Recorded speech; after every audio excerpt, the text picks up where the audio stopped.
ధాన్యం కొనుగోలు అంశంపై BRS working president KTR CM Revanth రెడ్డికి ఓపెన్ ఛాలెంజ్ విసిరారు. రాష్ట్రంలో ఏ గ్రామానికైనా కలిసి వెళ్తామని, ఎక్కడైనా పంట కొనుగోలు సక్రమంగా జరిగాయో పరిశీలిద్దామని సవాల్ చేశారు.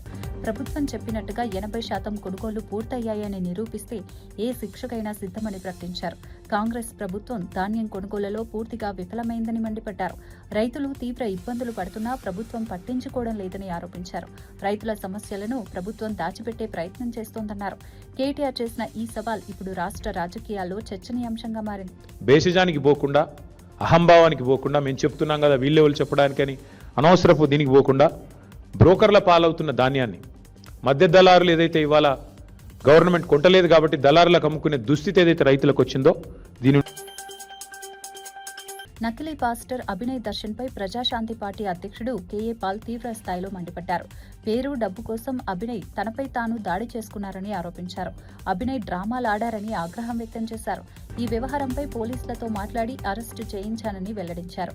కాకినాడ పరిసర ప్రాంతాల్లో చర్చిలను మూయిస్తూ పాస్టర్లపై దాడులు చేయిస్తున్నారని ఆరోపించారు.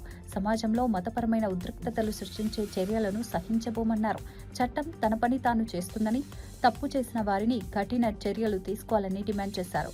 పాల్ చేసిన వ్యాఖ్యలు ఇప్పుడు చర్చనీయాంశంగా మారాయి. కమిషనర్ గారు చాలా చర్యలు తీసుకొని ఆయన కూడా అరెస్ట్ చేశారు. ఖురాన్ బర్నింగ్ ఒక దైవజనుడు పాస్టర్ 2010లో అమెరికాలో కాల్చుతుంటే 2 మతాల మధ్య ప్రపంచ చిచ్చవుతుంటే శాంతిగా వెళ్ళి నేను ఆపింది మీకు తెలుసు. అలాగే ఇప్పుడు రఘురామకృష్ణరాజు గారు ఒక ఎమ్మెల్యే ఉండి ఆ కాకినాడ ఏరియాల్లో తిరిగి చర్చిల్లో మూయించడం, పాస్టర్లు కొట్టించడం, తిట్టడం, హిందూ క్రిస్టియన్ మధ్య గొడవలు. హైదరాబాద్లో ఐపీఎల్ ఫీవర్ పీక్స్ కు చేరుకుంది. ఉప్పల్ వేదికగా ఎస్ఆర్హెచ్ ఆర్సీబీ మ్యాచ్ జరగనున్న నేపథ్యంలో అభిమానుల్లో ఉత్సాహం కనిపిస్తోంది. మరోవైపు బ్లాక్ మార్కెట్ టికెట్ల వ్యవహారం కలకలం రేపుతోంది. కొందరు ముందుగానే పెద్ద సంఖ్యలో టికెట్లు కొనుగోలు చేసి భారీ ధరలకు విక్రయిస్తున్నట్లు సమాచారం. ఇదే సమయంలో సైబర్ నేరగాళ్లు కూడా రంగంలోకి దిగినట్లు పోలీసులు గుర్తించారు.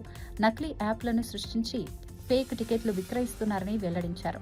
బ్లాక్ మార్కెట్, నకిలీ టికెట్లు మోసాలపై పోలీసులు ప్రత్యేక దృష్టి పెట్టారు. అభిమానులు అధికారిక వేదికల ద్వారానే టికెట్లు కొనుగోలు చేయాలని సూచిస్తున్నారు.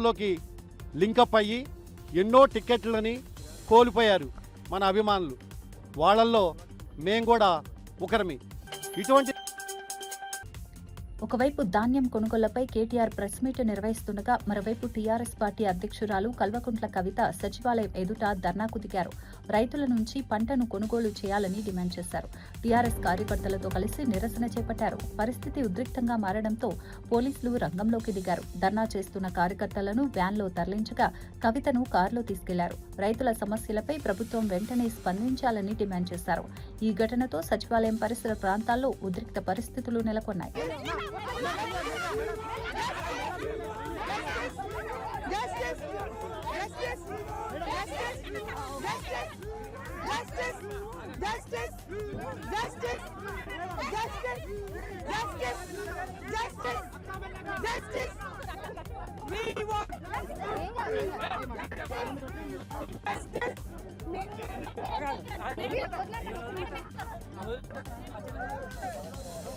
జై తెలంగాణ! రైతు లేనిదే, రైతు లేనిదే, రైతు లేనిదే. అట్లా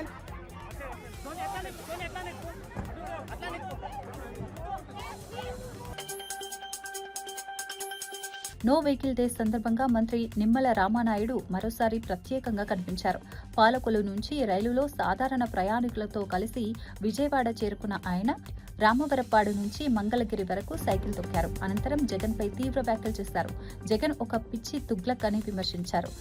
జగన్ మావిగన్ అంటే కూటమి భయపడదని, ప్రజలే భయపడుతున్నారని వ్యాఖ్యానించారు. అధికారం కోసం జగన్ ఎంతకైనా తెగిస్తారని ఆరోపించారు. హత్య రాజకీయాలు జగన్ కు అలవాటని అన్నారు. అమరావతిలో జరుగుతున్న అభివృద్ధి పనులు చూసి జగన్ భయపడుతున్నారని విమర్శించారు. వచ్చే ఎన్నికల్లో జగన్ కు 11 సీట్లు కూడా రావని జోస్యం చెప్పారు.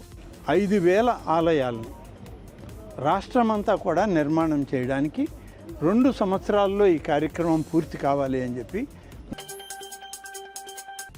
రాష్ట్రంలోని టిడ్కో కాలనీలకు ఆత్మకూరు రామాలయం రోల్ మోడల్గా నిలుస్తుందని రాష్ట్ర దేవాదాయ శాఖ మంత్రి ఆనం రామనారాయణ రెడ్డి తెలిపారు.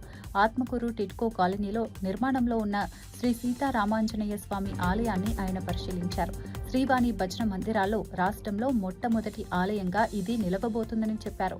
ఆలయ నిర్మాణ పనులు 80% పూర్తయ్యాయని వెల్లడించారు. ఆలయ ప్రాంగణంలో 27 నక్షత్రాలకు సంబంధించిన మొక్కలతో ప్రత్యేక నక్షత్రవనం ఏర్పాటు చేస్తున్నట్లు తెలిపారు. రాష్ట్ర వ్యాప్తంగా 5,000కు పైగా ఆలయాలను ప్రతిపాదించగా 1,000కు పైగా ఆలయాలకు నిధులు మంజూరు చేశామని పేర్కొన్నారు. జగన్ పాలనలో రాష్ట్రాన్ని పూర్తిగా భ్రష్టు పట్టించారని టీడీపీ రాష్ట్ర అధ్యక్షుడు అచ్చెన్నాయుడు విమర్శించారు. గొడ్డలిపాటి అధ్యక్షుడు అభివృద్ధి సంక్షేమంపై ఎక్కడా మాట్లాడలేదని ఆరోపించారు. జగన్ అవాస్తవాలతో ప్రజలను మోసం చేస్తున్నారని మండిపడ్డారు. అబద్దాలపై పుట్టిన పార్టీ వైఎస్ఆర్సీపీ అని తీవ్ర వ్యాఖ్యలు చేశారు. ప్రజా సమస్యలపై మాట్లాడకుండా రాజకీయ విమర్శలకే పరిమితమవుతున్నారని అన్నారు. రాష్ట్ర అభివృద్ధిని అడ్డుకునే ప్రయత్నాలు చేస్తున్నారని ఆరోపించారు. ప్రజలు ఇప్పటికే నిజాలను అర్థం చేసుకున్నారని పేర్కొన్నారు.